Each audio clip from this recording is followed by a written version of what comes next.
Guru Nation, welcome back to another look into a potential stock. And it's not very common that you get such a small market cap stock. I think it's something like 250 million. We're going to look exactly. It's Atossa Therapeutics is the stock, symbol ATOS. It's not very common that you get a 249 million market cap that has several catalysts coming up in the next year. You might have to be patient.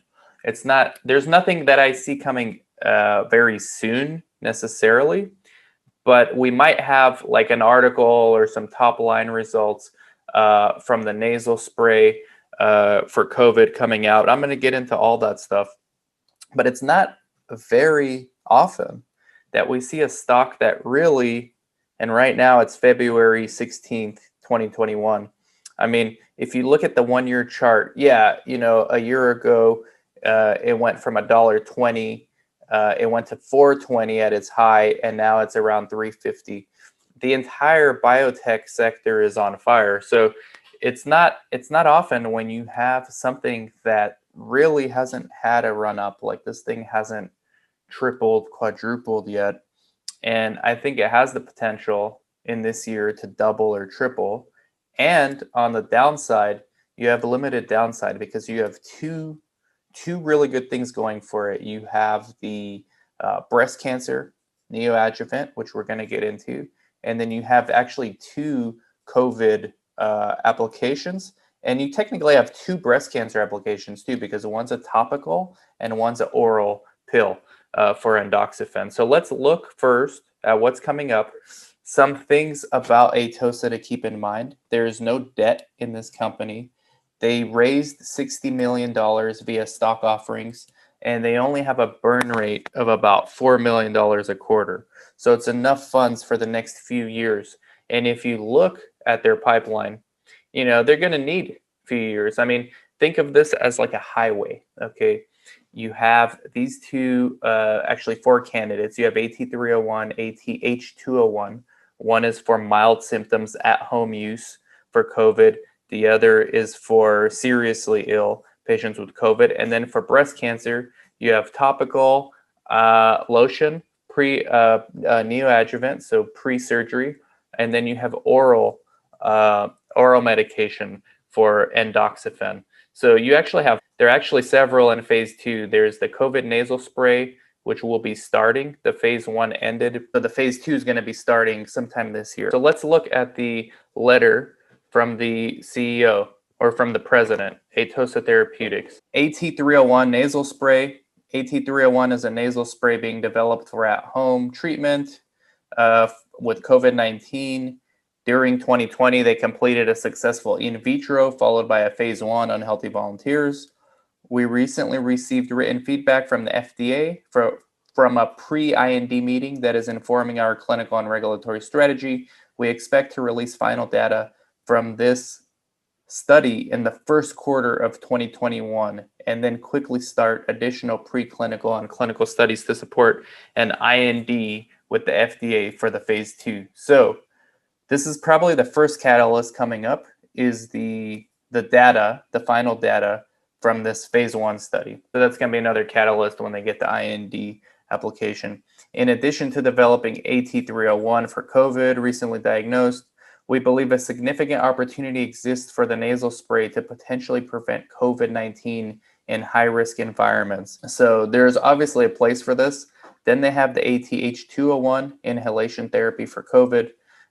It's a proprietary combo of two drugs previously approved by the FDA. It is intended to improve compromised lung function for moderately to severely ill hospitalized patients by inhalation. In May 2020, they completed in vitro testing that showed that the components basically work. ATH201 components were found to be at least 4 times more potent than remdesivir and at least 20 times more potent than hydroxychloroquine, based in part on our success with other clinical studies in Australia. We have applied to the regulatory authorities to conduct the initial clinical study of ATH201 in Australia, which we anticipate receiving in the first quarter. So that's another catalyst, starting that study. for the severely ill in Australia. Then they have two things on the cancer side, breast cancer, right? Both of them with endoxifen. One is oral and one is topical. So in 2020, they made tremendous progress developing oral endoxifen in the window of opportunity between diagnosis of breast cancer and surgical treatment, so neoadjuvant. In May 2020, they reported interim results from the phase 2 study in Australia, showing statistically significant reduction of about 74% in tumor cell proliferation, and was achieved in the initial patients as measured by Ki-67. Here's what I really like about this company, besides the fact that it has no debt and enough burn rate, or enough cash to survive years of the current burn rate, because they're going to need that burn rate's going to increase as they get into phase 2 and 3, but you have a lot of catalysts coming up. You get the nasal spray, you're going to have the results from the phase 1, the IND for the nasal spray. You could potentially have a partnership between ATOS and a diagnostic company where the two are sold together. Then you have the severely ill study in Australia, and then you have the breast cancer studies for endoxifen, topical and oral. So really all you need is any one of these things to give you some good news for the stock to pop. Right now it's at $3.50, $3.50 a share.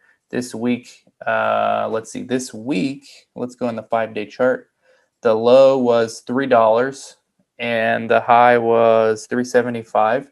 So this hasn't had the run up like other biotechs have. If you compare this to like a KMPH that blew up today, the run I think is still to be had in this particular company in ATOS. And really, when you have all of these catalysts lining up, right? I know it's early.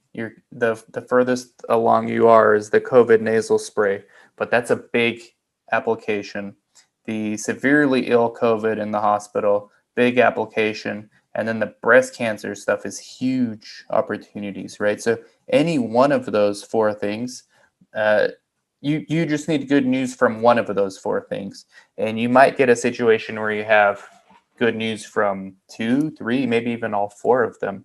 It would be unlikely that you have bad news from all four of them at the same time.